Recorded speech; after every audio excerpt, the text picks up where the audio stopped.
kami lepaskan adik-adik Pesti Aceh, Pengpros Pesti Aceh menuju ajang Seleknas di Jakarta dalam rangka persiapan tim pembentukan tim SEA Games untuk ke Kamboja.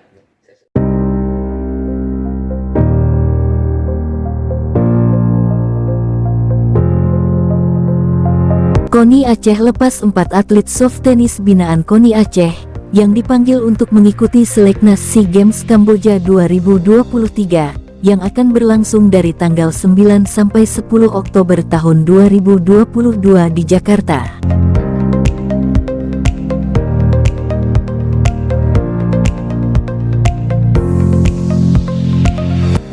Keempat atlet yang dipanggil terdiri dari 2 atlet putra yaitu Fajar Isfan dan M. Maulidan, serta petenis putri, Ella Faradila dan Alifah Siti Marwah, didampingi 1 orang pelatih yaitu Tawim. Alhamdulillah, hari ini kita sudah dilepas oleh KONI Aceh dalam rangka menuju Seleknas di Jakarta.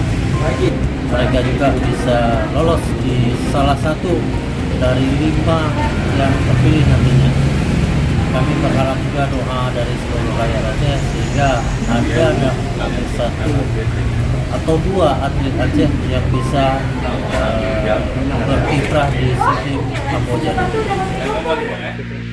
Pada kesempatan tersebut, KONI Aceh meminta atlet soft tennis lolos menjadi atlet pelatnas, yang disampaikan Wakil Ketua 1, Tuku Rayuan Sukma, pada pelepasan tim soft tennis Aceh menuju Seleknas di ruang rapat KONI Aceh, Rabu, tanggal 5 Oktober tahun 2022.